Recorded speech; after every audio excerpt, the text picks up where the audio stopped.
Hello again, everybody. Welcome to the blog for February 14th, 2022. Happy Valentine's Day.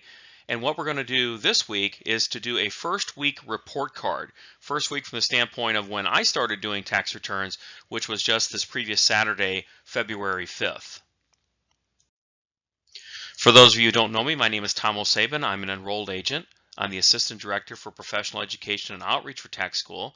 I'm also a fall tax school instructor and author and reviewer of our University of Illinois Federal Tax Workbook. I do these blogs every week, do webinars, do professional outreach, and looking forward to talking with you today. Since, like you, I've been a tax practitioner now going on 30 plus years. So my first week report card is that I'm going to give our clients an A. I think our clients are really well informed when they've been coming in, and they're doing a good job of verifying their EIP payments and their advanced child tax credits.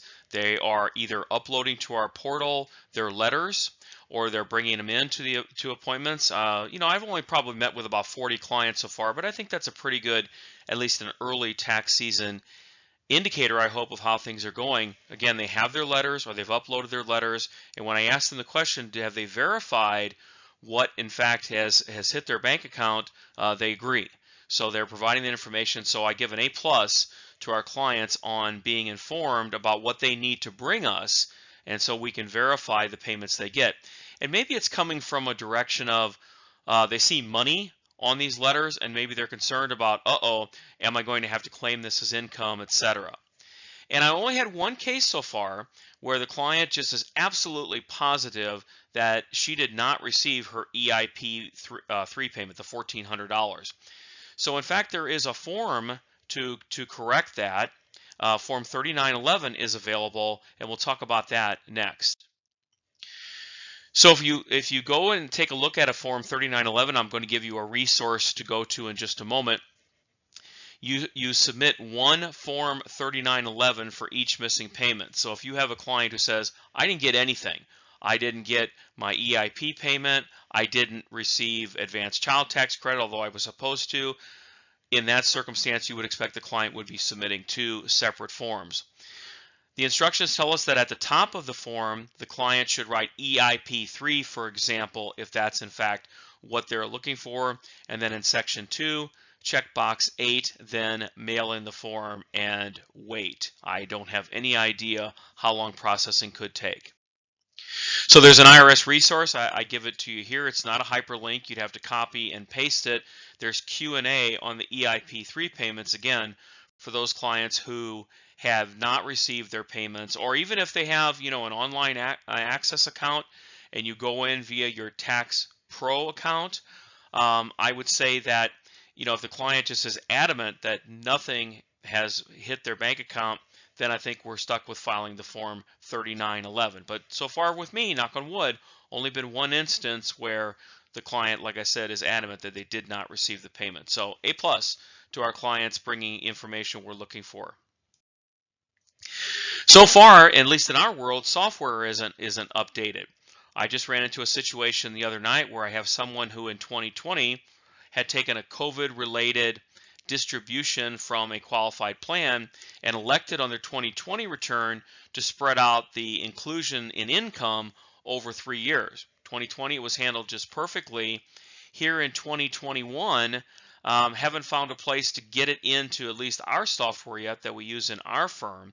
So that's why I say we're desperately seeking the Form 8915F. Now I'm going to give you a suggestion here that you don't fix it yourself.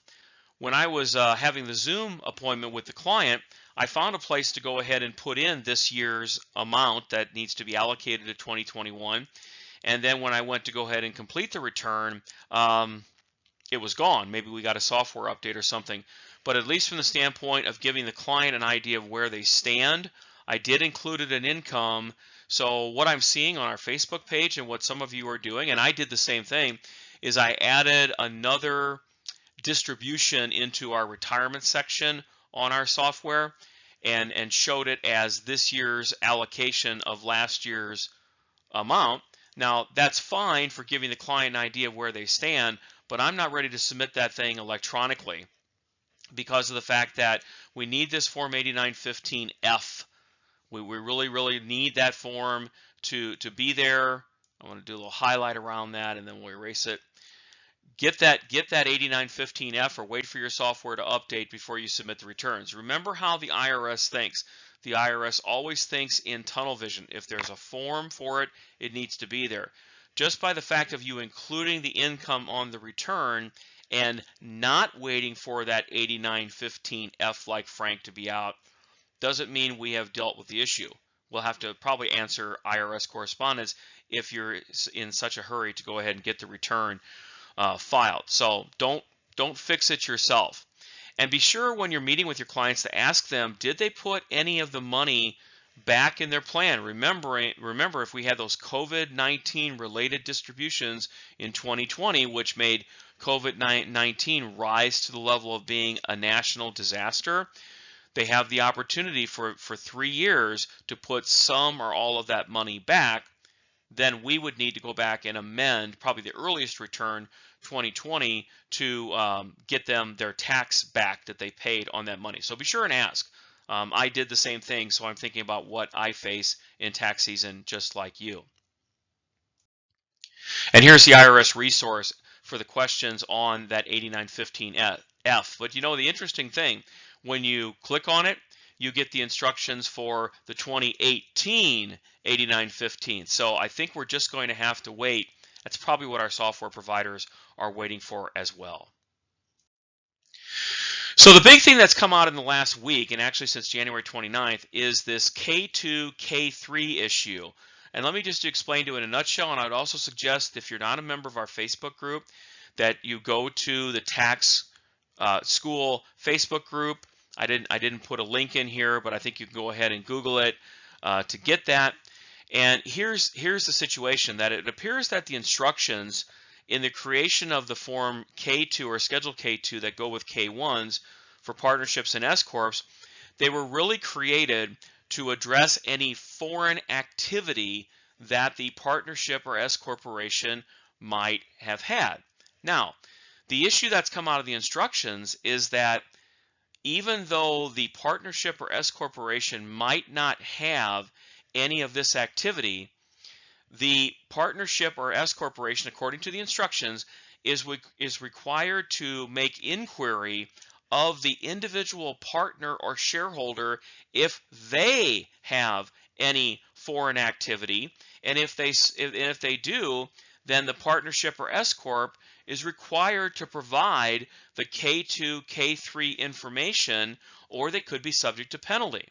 So the first thing I'm thinking is, and we're going to give you a link to a video from Bob Jennings at Tax Speaker. We're using it with their permission. Thank you to the group. I think it's a really informative video, and I agree with what they're having to say. Realize it isn't substantial authority, but nonetheless, it's out there.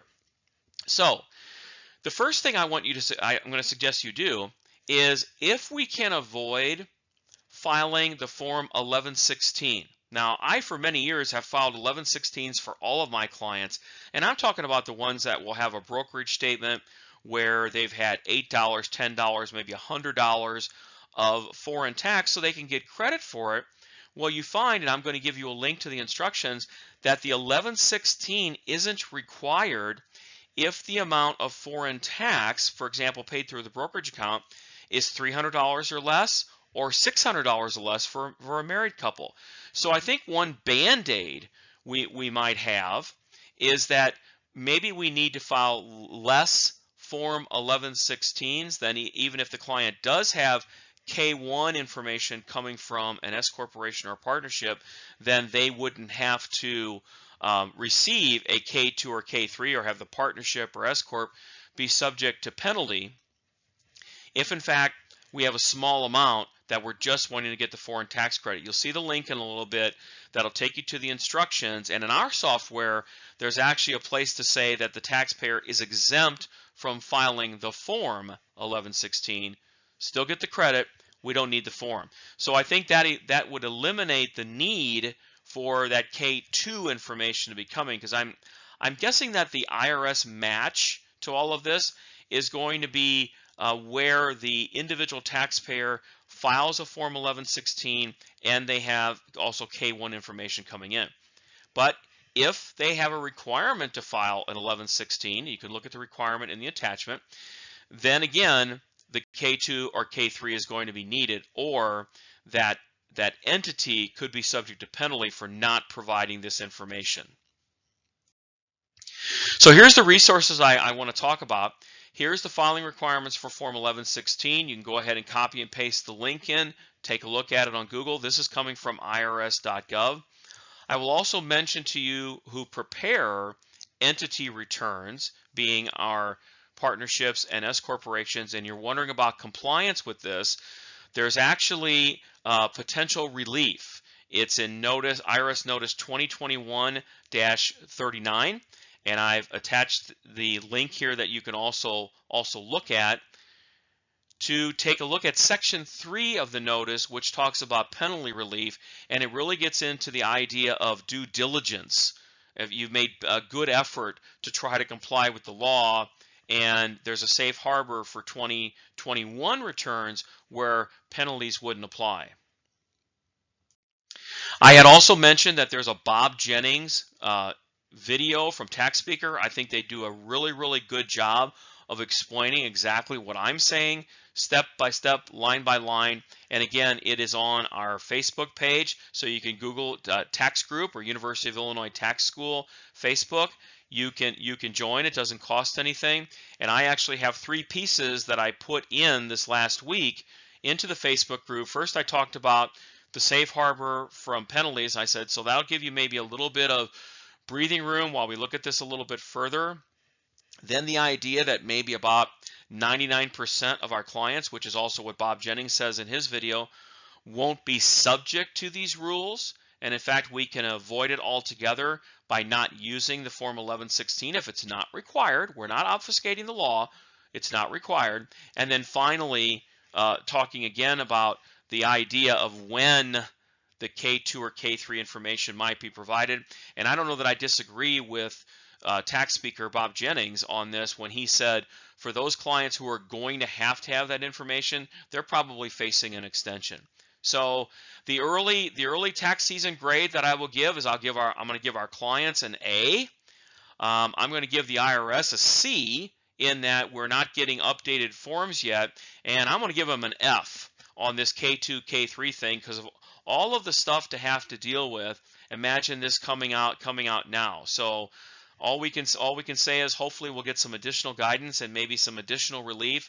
But what we will do at Tax School is we will always keep you informed as soon as we get a chance to go ahead and dive into what we're looking at. And when there's other resources that we can direct you towards, we will direct you to them. I'll realize we'll always give you the caveat that if we don't have substantial authority, we're going to indicate that what you're looking at may not be substantial authority, but giving you a chance to look a little bit further.